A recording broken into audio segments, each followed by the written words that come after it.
the body wants to heal, and that includes the restoration of lost bone support due to periodontitis. Approximately 42% of people in the United States have periodontitis, including inadequately treated periodontitis. And we're going to talk about that today. Dr. Sig Sokransky, a prominent periodontal microbiologist, as well as many prominent periodontists, have stated this same thing. A clean root surface is essential for successful treatment of periodontal disease. Let's look at a periodontally diseased root surface. Plaque bacteria on the root surface hardens and embeds itself within the root. This is called calculus.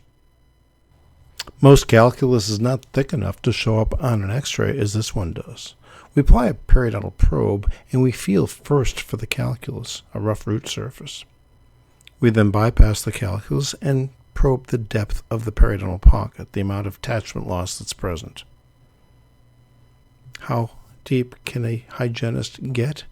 And there have been a number of experiments to show that hygienists can only get 4 millimeters below the gum line effectively.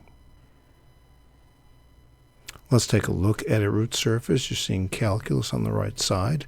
Now we'll look at the surface of the calculus, and you'll notice that there is a space, and that space, like Swiss cheese, is filled with bacteria.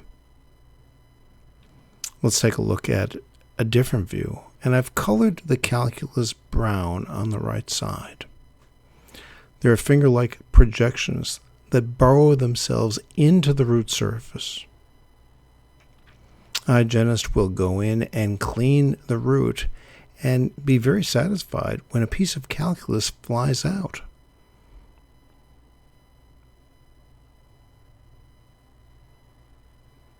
But let's take a look at what's really happening.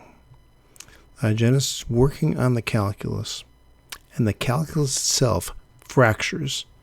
It always fractures from itself, leaving residual calculus on the root surface.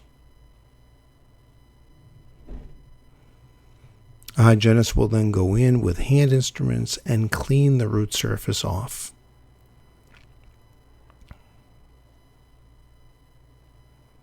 This is called scaling and root planing, or deep cleaning. Now the calculus is smooth or burnished, but it's still present and still causes disease. The way to see that calculus is with an endoscope. Once visualized, the hygienist can then go in and clean the rest of the calculus off. Got it. Wow. Keep going. Yeah. Keep going. Okay. Get all that stain off, yeah. Keep getting it. Yeah. Wow. Okay. Okay, the first one maybe. Go ahead and go right there. Beautiful. This is called periodontal endoscopy. Allows for a clear view well below the 4 millimeter mark, and therefore a cleaner root and healing of the periodontal structures. Let's take a look at some befores and afters. On the left side, you'll see bone loss between the roots, and on the right side, you'll see that bone has been restored. Another view of lower front teeth, left side before treatment, right side with more bone support after treatment. Look at how much bone has been lost on this tooth and how the bone was restored after periodontal endoscopy.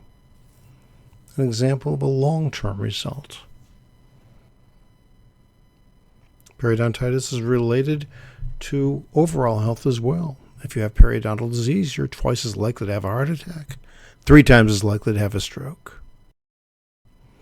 Pregnancy and birth complications, including low birth weight babies.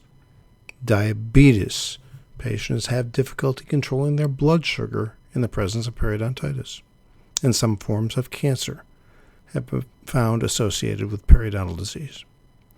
And aggressive oral bacteria have been found in 90% of the brains of patients with Alzheimer's disease. And yes, it's transmissible. Even a 3-second kiss can transmit over 20 million bacteria. That's why the spouse or partner should also be examined for periodontal disease. If you have any questions about periodontitis, please talk to one of our doctors or staff members.